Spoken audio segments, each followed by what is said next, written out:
নিজের সবটুকু যার জন্য ত্যাগ করছেন, সেও কিন্তু একদিন বলবে, কেন করেছিলে? আমি কি করতে বলেছি? সমস্ত সমস্যায় তার পাশে থাকার পরেও একদিন শুনতে হবে, আমার সমস্যা আমি মিটিয়ে নিতে পারতাম, তুমি না থাকলে চলতো। তার সমস্ত হারিয়ে যাওয়া সম্পর্ককে চেষ্টা করে তার কাছে ফিরিয়ে দেওয়ার পরেও আচমকা সে বলবে, আপনি নাকি তাকে একা করে দিতে চান।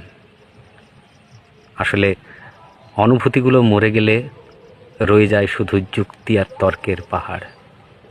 তখন কথার পিঠে কথা আসে, কে ভুল কে ঠিক, লড়াই চলে। কেননা সেই বিশেষ অনুভূতিগুলো তখন মৃত। সেটা বুঝে নিয়ে ত্যাগ করুন, কষ্ট কম পাবেন। কেননা মুখে আমরা যতই বলি, এক্সপেকটেশন রাখি না, কিন্তু ভেতর ভেতর একটা চাওয়া তো রয়েই যায়। একান্ত একটা সন্ধে, একটা বিকেল, হয়তো তখনও রয়ে যায় মনে মনে। আর আঘাতগুলো আঘাত হয়ে আসে, আর আমরা নতুন করে ভেঙে পড়ি। তাই তো মনকে বলি, চল জটিল হয়ে যায়, কিন্তু অবাধ্য মন আশা ছাড়ে না। আশা থাকলে আশা ভঙ্গও থাকবে নিশ্চিত। আসলে জীবনটা একটা পাহাড়ের বাঁকের মতো, অসম্ভব রহস্যময়। আজ যেটাকে নির্ভেজাল ভালোবাসা মনে হচ্ছে, কাল সেটা মনে হবে শুধুই বোঝাপড়া, শুধুই বোঝাপড়া। অর্পিতা পালের লেখা বোঝাপড়া।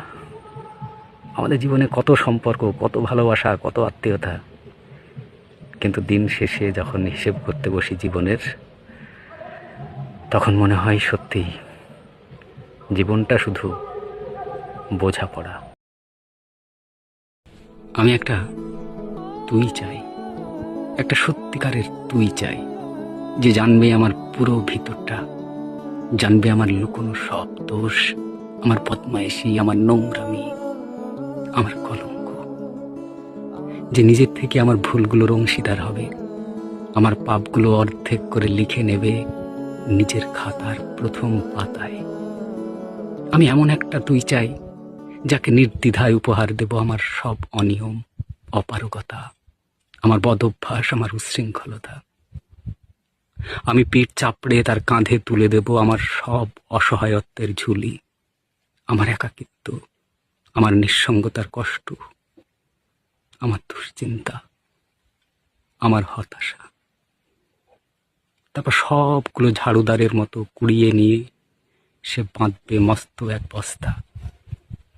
তারপর কুলির মতো মাথায় করে বয়ে নিয়ে যাবে সেই সব অভিশাপ, আর হাসতে হাসতে বলবে, ভীষণ ভারী রে, কি করে বইলি এতদিন এই বোঝা। তারপর ঠিকানা ছাড়া পথে হাঁটতে থাকবে অসীম সমুদ্র পর্যন্ত। সাগরের পাড়ে এসে প্রচণ্ড শক্তিতে ছুঁড়ে ফেলে দেবে সেই সব বোঝা। আর ঠিক সাগরের মাঝখানে হারিয়ে যাবে আমার সব অভিশাপের ঝুলি। আমি এমন একটি তুই চাই, যে কোনো দিন তুমি বা আপনিগুলোর মাঝে হারিয়ে যাবে না। আমি একটা তুই চাই, একটা সত্যিকারের তুই চাই। কবি শ্রীজাত বন্দ্যোপাধ্যায়ের আমি একটা তুই চাই। সম্পর্কের বাজারে পৌঁছে পা দুটো থেমে গেল। সম্পর্ক বিক্রি হচ্ছিল ওখানে খোলা বাজারে। আমি কাঁপতে কাঁপতে জিজ্ঞেস করলাম, কি কি দামে বেচছো ভাই সম্পর্কগুলো? দোকানদার জিজ্ঞেস করলো, কোন সম্পর্কটা বানাতে চান আপনি? বাবার না ছেলের, বোনের না ভাইয়ের? বলুন কোনটা চান আপনি? মানবতার না ভালোবাসার, মায়ের না বিশ্বাসের?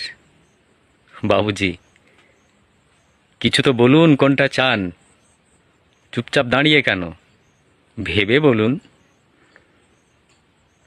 আমি ভয়ে ভয়ে বললাম, বন্ধুর।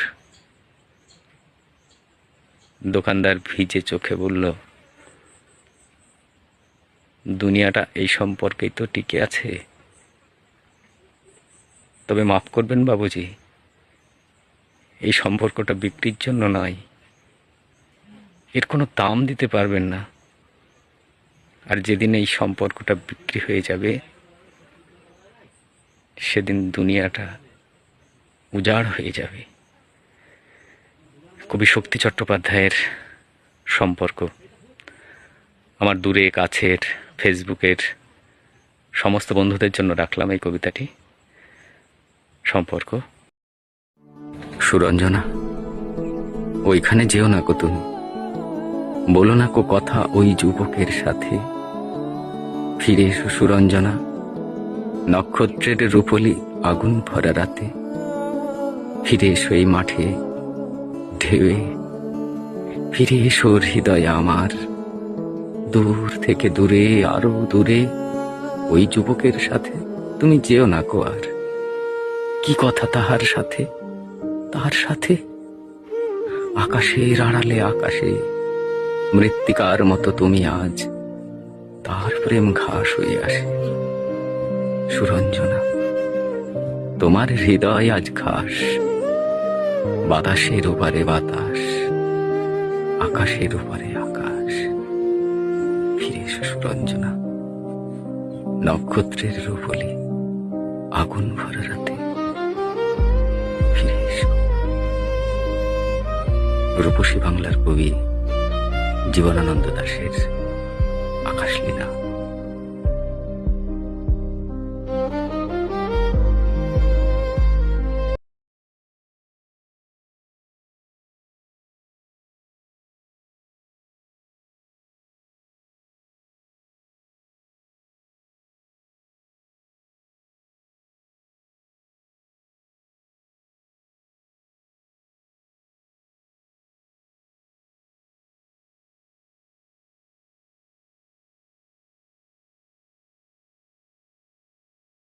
হাজার বাজার করতেছে এখানে, এরপরে আমার কাজ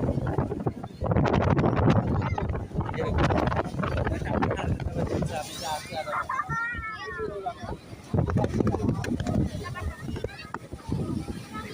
হ্যালো তোমার তুই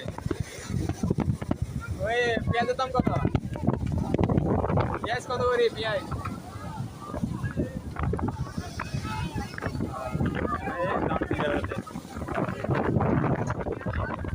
বাইরে বাইরে